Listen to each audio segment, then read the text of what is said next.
The character that you're all going to be drawing for this class, I think she did a very fantastic job picking a character, I have to say. Definitely a character who's a pretty big fan favorite, maybe for all you feline people out there too. You might really enjoy this character. We're going to be drawing Marie from the Aristocats in this class. She's definitely a very fabulous little lady. Yeah. So with all of that in mind, are you guys ready to draw? Yeah. All right, let's do it.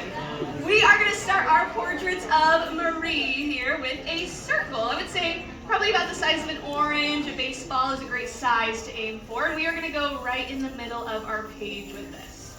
Like we said, she's a very prim and proper lady, and she loves to accessorize. So we want to make sure we leave a lot of room around our circle, specifically above and below, for any of those beautiful accessories we're wanting to add on by the end. Now with our circle in place here though, we want to add some guidelines to this. These guidelines are arguably even more important than whatever shape we started with. Even if your circle is like mine's kind of a little bit lumpy, totally okay, we can still work with that. But let's add in a guideline right through the middle of our circle, from top to bottom. And for our second guideline, I would say find the middle of your circle and move just a little bit below the center. A tiny bit below the center of our circle is where we're going to cross through from left to right. Okay. Now this gives us our very basic foundation, but it looks absolutely nothing like a little kitty cat. So we need to start building in a bit of fluff. Marie has this very distinctive fluff right around the sides of her cheeks. Makes her look so adorable. So I'm going to go from the very bottom of my circle here, and I'm going to start to scoop this big letter U shape. I like to work one side at a time. As I'm crossing up past that horizontal guideline, I'm pulling away from the side of my circle. So it's almost going to look like we have a little bouncy ball sitting inside of a bowl now. We want to create a slightly more pointed silhouette to the fluff of her cheeks. So from the ends of this letter U here, I'm going to add in what looks like this letter J curve. This is coming right from the side of my circle and pulling out here to create a little bit of a point for the fluff of her face. Now we've got this very general silhouette for our little kitty cat, and we can start to go back and build in the actual, or more of the features of her face, I should say.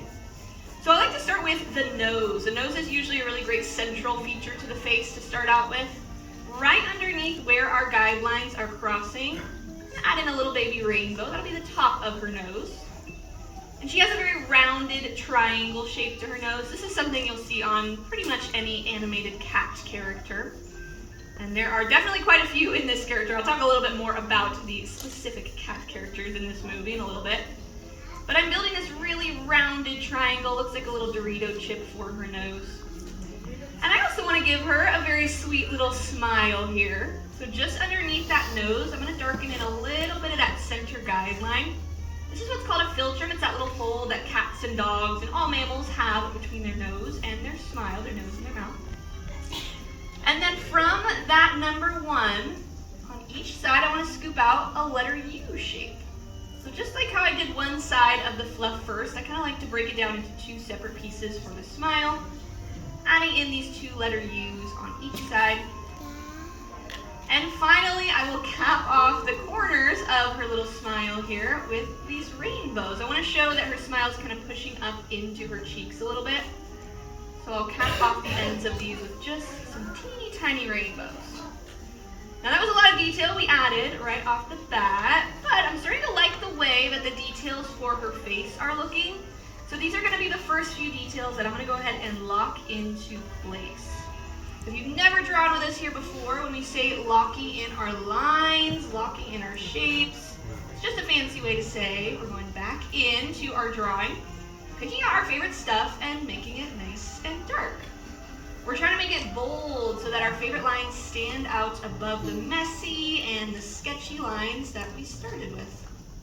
Though this is the only place in the entire Disney resort where you are encouraged to be a little bit sketchy. Right? Thank you for your pity laughter. It's so nice of you. I really appreciate it. Now we've got her adorable little smile in place here. The last thing we actually really need for the lower half of her face is going to be a hint of a lower lip. So I'll go down here a little closer towards the bottom of her head shape and add a little tilted letter U shape. That gives her just a hint of a lower lip. Kind of gives her those younger proportions, right? Her and her siblings are supposed to be fairly young characters, so that's how we show those younger proportions. Another place that you'll see that shown off a lot is in the eyes. She's got these really big, really expressive eyes, and she can bat those eyelashes to kind of get her way in anything that she wants, right? One of the things I love so much about Marie is that as much as she's very prim and proper, right, she definitely can be pretty sassy. So we're going to give her these nice, big, expressive eyes. I'm actually going to start with a snout line right above her nose, this very flat hill, flat rainbow. That gives us a snout line to show that her nose is coming out and away from her face. It also gives us a really good placement for her eyes, because her eyes are going to sit right on the outside of that rainbow on each side. So that's going to give us the perfect spacing of her eyes. I'm going to start very lightly with some ovals for these eyes. They're sitting right on top of that horizontal guideline. They kind of look like some little egg shapes sitting just above the corners of her smile. But we don't want to leave Marie like this because she's looking like she's seen some things, for sure. Which, I mean, she kind of has. But we don't want to leave her like that. We want to wake her up. We want to bring her to life. And again, give her that really adorable kind of chunkiness to her features to make her look very young. So we can even show that her smile is pushing up into the corners of her eyes. I'm just going to go out here to the outer edge of my ovals and place in this little rainbow sits just barely in front of the outer edge of her eyes here. Now we've given ourselves a very basic foundation, but her eyes are slightly more of like a very rounded square shape. So I'm going to use this oval as a guide, but I'll start to kind of flatten out some of the sides of this. So I'm going to start with my inner corner first, right on either side of that snout line. I'm pulling up a big, tall letter C, or like a big parenthesis, just flattening out that inner edge. And then I'm really going to flatten out the top of this oval. This is where you're going to start to see more of that rounded square shape I was talking about. Flattening out the top of that oval.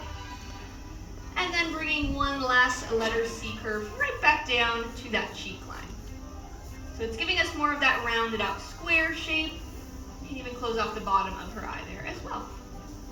Now you can add anything that you want inside of Marie's eyes for her pupils. You can draw little hearts in her eyes, stars in her eyes. Maybe you want to draw some bows in her eyes. It's really up to you. I'm going to stick with some classic ovals. Not only am I going to make those very large so that they fill up all of the space within the eyes, it's going to give her that really cute look to her. But I'm also going to add a little highlight to the inner corner of her eyes. Just one more smaller oval on the inside. That way when I go to shade in everything around that highlight, that's going to stand out and create this little sparkle in her eyes. I'll do the same thing for her eye over on the right side again. Again, adding in that oval with that little highlight in there to give her that adorable look.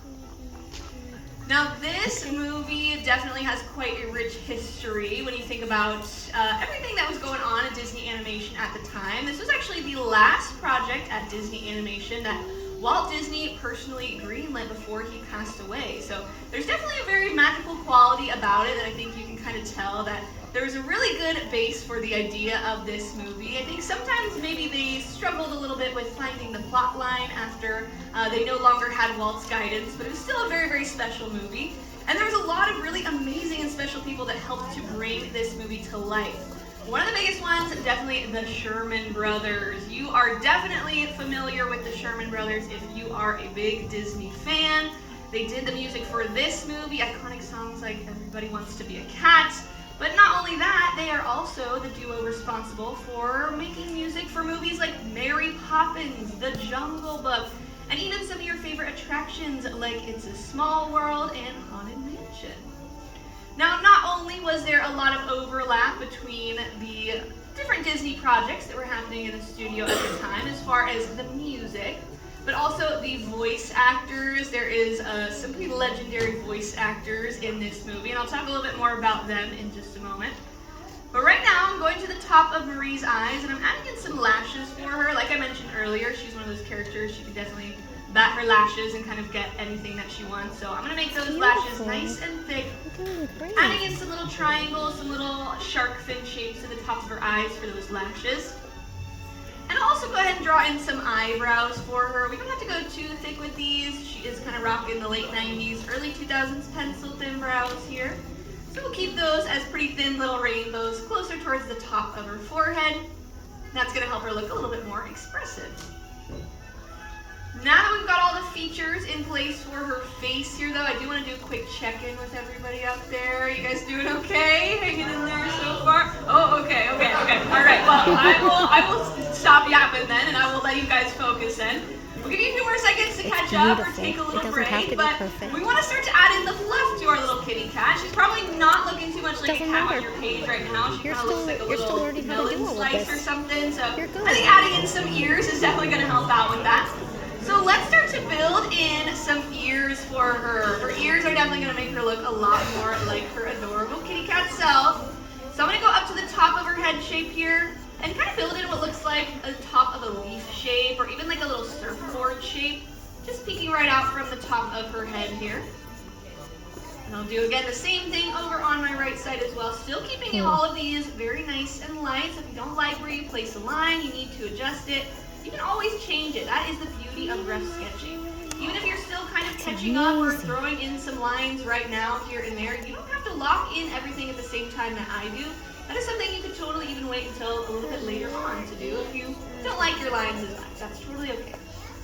I'm going to go back to the inside of her ears here and add some little folds to the inside to show that kind of cone shape for her ear.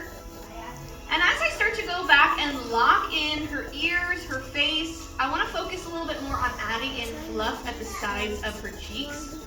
And I'm going to do that by adding in more of those shark fins. It's very similar to the shape that I used when I was building up her eyelashes. I know. But I'm going to build in those shark fin shapes right around the corners of her face just to give her more of that fluff.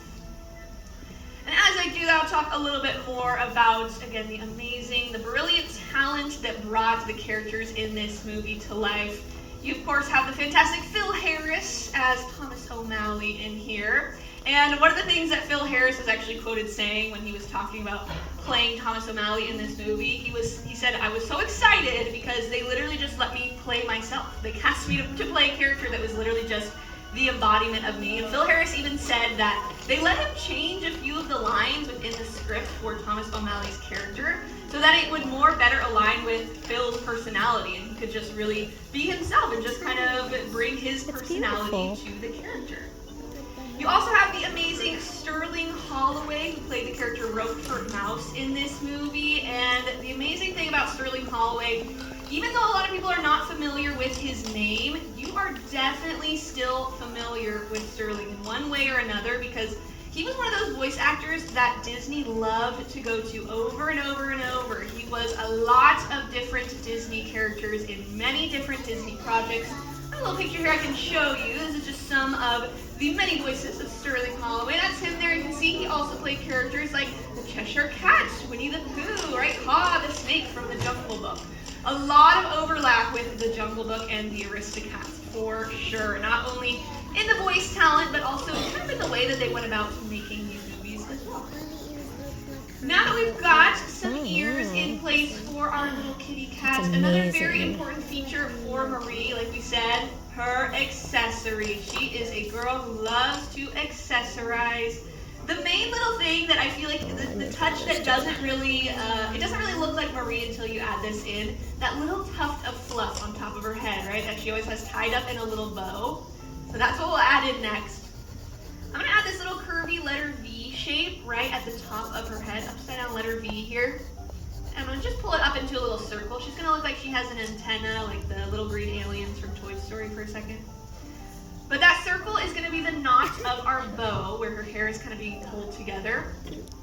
So at the top of it, I'm going to have it sticking out the top with a few more of those shark fin shapes. It almost looks like a little paintbrush end sticking out the top. And that's that adorable little fluff. And then I'll add two little triangles sticking off either side of that circle to create the ends of my bow here. Not only does she wear a little bow on her head though, she also has that really large bow that kind of acts as has a collar for her that she wears around her neck. It's that same lovely shade of pink. So one of the last things we'll add in, one of the bigger pieces that we'll add in, we're going to build in some letter C curves right underneath her chin. And we'll build them together with a big letter U shape. That's going to create the base of this collar, this bow that she's wearing. And then just like we did for our smaller bow on top, we need to add in either end of our large bow. And we're not going to see the whole entire shape of this triangle, so I'm just going to add in more of those leaf shapes to create the ends of her bow. And I'll go ahead and lock all that into place as well. Now from here, anything else that you want to add truly is going to be finishing touches that help to tie everything together, so to say. I like to add in a few little tension lines to the bows, the large one, the small one. You can add in a few little flicks for some stray hairs coming out of her ears. And we especially need to add in some whiskers for her too. So 3 flicks of my pencil on each side. We got some instant little cat whiskers.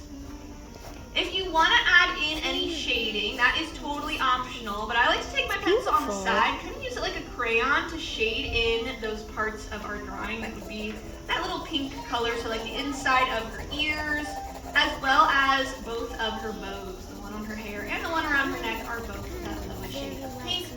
I like to shade those in just to show a little bit of contrast, a little bit of tone, but again, that is totally optional, totally extra credit. The last and most important mark any artist needs to leave on their drawing, though, is your signature. So make sure that you do find somewhere to sign your drawings nice and proud. You've all just completed your very own portraits of the one, the only, the lovely Marie from the Aristocats. There she is. I'm shading her nose there too. There we go. Alright, now in the end, as we're putting on the finishing touches, signing our work, I know she is one of the more complex characters that we draw here, but in the end, the most important question I want to know from all of you, did you have fun?